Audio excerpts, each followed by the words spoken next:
దేవునికి వందనాలు, పాష్ గారికి వందనాలు, గుడి వచ్చిన మీ అందరికి వందనాలు. ప్రకటన గ్రంథం 2వ అధ్యాయం 8 నుండి 11 వచనములు. స్ఫురణలో ఉన్న సంగపు దూతకు ఇలాగు వ్రాయము: మొదటివాడును కడపటివాడునై ఉండి మృతుడై మరలా బ్రతికిన వాడు చెప్పు సంగతులేమనగా, నీ శ్రమను దరిద్రతను నేను ఎరుగుదును, అయినను నీవు ధనవంతుడవే.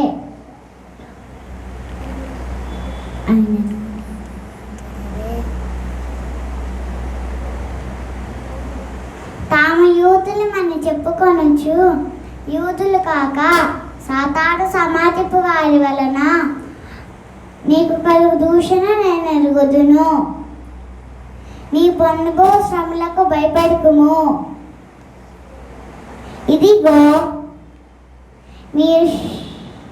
మీ శోధింపబడినట్లు అపవాది మీలో కొందరిని చెరలో వేయింపబోచున్నాడు. 10 దినములు శ్రమ కలుగును. మరణము వరకు నమ్మకముగా ఉండుము. నేను నీకు జీవ కిరీటం ఇచ్చేదను. సంగములతో ఆత్మ చెప్పుచున్న మాట చెవిగలవాడు వినుగాక. జయించువాడు రెండో మరణము వలన ఏ హాని చెందడు.